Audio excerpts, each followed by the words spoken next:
You have been telling me privately these exact numbers, so I need to give you credit for that. How do you interpret that? Would it have been 2.2? Is that possible? And is that in the range that you see? It could have definitely been 2.2 million. That's a worst case scenario. I think the numbers that we're hearing today are feasible. Ideally, we'll do better than that.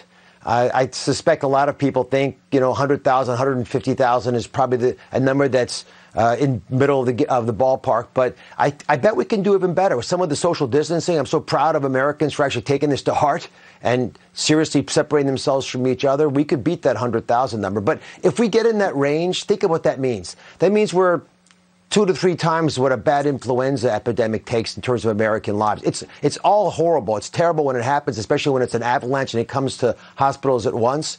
But that's a number that most of us would, in retrospect, be okay with when you consider the alternative was 1 million or maybe 2 million lives. Let me ask you, I, like you, I have read and read and read, and I'm not a doctor. I'm not going to play one on TV. But while we're working on a vaccine in record time, we don't sequence viruses as quickly as we did here. What was it, 6 weeks? Amazing.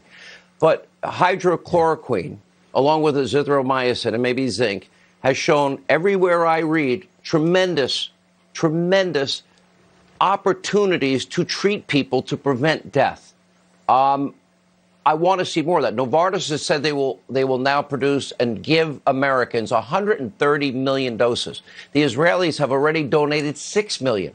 They're about to donate 4 million more. Bayer is also producing it. What frustrates me is the worst place from my perspective to be now is in a hospital. And to get a prescription in New York, you now have to go to the hospital. That executive order to me has to be lifted. Do you agree or disagree? I agree. I suspect there were concerns for the folks with rheumatoid arthritis and lupus who are dependent on chloroquine and couldn't get it. Theoretically, people were hoarding it. And I think that was why Governor Cuomo passed that law to prevent people from taking it and just putting it in their cupboard just in case. I have more confidence in Americans than that. And especially as we backfill, as you mentioned, with all these great companies donating some of the product. It's an inexpensive old malaria drug. We'll have enough of it eventually. We ought to lift that ban and let patients. I have a close friend who's in New York City. Doctor said, I'd give it to you, but you can't find it. And they're right. And so you sort of stop the whole process. Once again, it's not FDA approved for this purpose. It's approved for other purposes. But the vice president said he was pleased to have the FDA allowed to be used by physicians, not get in the way, in other words. Many doctors are prescribing it. Until we get the randomized clinical data, which I'm hoping we'll have over the next few months, we're not going to know for sure. But I'll tell you, Sean, there are centers all over the world, in France and in China, who are researching this actively as we are in America. You're going to see more publications, and we're going to find out whether it really works or not. What does the early data show you? Another drug. We probably have 100 reasonable candidates of solutions that can impact on whether you actually can block the virus before it gets into your nose, because it gets to the front of your nose most of the time. That's how it gets into you. Or it blocks it from it getting into the cells in your nose and your lungs. Or it blocks it from replicating once it's in your cells. Or it just stops down the bad side effects that it causes once it's caused pneumonia and all the other constellations of inflammation. Any of those places we can attack it and we will win. That I'm confident about. Our battle is a more short-term issue. What do we do over the next month? Can we really reach our peak in New York over the next 2 weeks? And can in 30 days, we've looked around and say, my goodness, we're actually coming down everywhere. Social distancing is working. Other tactics like masks, which were in the news a lot today, we're going to come to the forefront. We're going to be looking for ways of living our lives and still staying effectively distant from everybody else. I'm making the case that we've thrown out the old book on how to deal with pandemics. I don't think travel bans will be considered controversial, or quarantines, or lifting FDA off label use, or compassionate care, or right to choose, or telemedicine, I think is the future. How key, 10 days after the first known case in the U.S., the president put the travel ban in effect. In your mind, how many Americans, if you can, probably were prevented from getting or contracting that virus and maybe dying?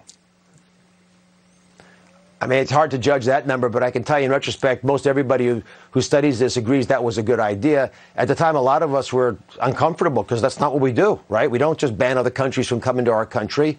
And that was an act that effectively slowed down the traveling of the virus, at least to our west coast from China. Later on, similar bans reduced flow to the east coast. But how dramatic? We would have been hit a lot harder. wouldn't it have been exponentially worse? I mean, the reason is because we got to learn from this, and the world has to learn from this, right? So we can prevent death and prevent sickness. Look, there are macro things you can do, like stopping areas that are infected from traveling to other areas. That's what we're examining, even within our own country, but certainly between countries where you have road borders, you can adjust. And then there's some micro things you can do in your own personal life. I mean, I use masks as the example. We're having an appropriate debate now about whether masks work or not, which, I mean, obviously they do because we use them in the hospital. Right. So they clearly work. We don't have enough of them. So you can't use them at home because we need them in the hospital. But those kinds of debates are actually really healthy. I love the fact that folks who never thought twice about wearing a mask and thought that was something people in other countries did are now looking back and say, well, maybe if I'm sick, I ought to put a mask on me or something. It could be a bandana. It's a cloth. It's really not about mask. It's about facial covering. How do I prevent myself from sneezing or coughing at my coworkers or my friends or my family? Should I wear a facial covering to allow me to stay safe? I like the idea, seriously, going forward. You know, we've all known for years handshake is bad. I'm into martial arts. I like the elbow. I think that's the better. We can do elbowing from now on. But, Dr. Oz, you've been a real hero. I know every minute of every day. I was up talking to you 2 in the morning last night, and you are accumulating data to help treat people. Thank you for what you do. We appreciate it. All right, coming up, the political side. Some people using COVID-19, the pandemic.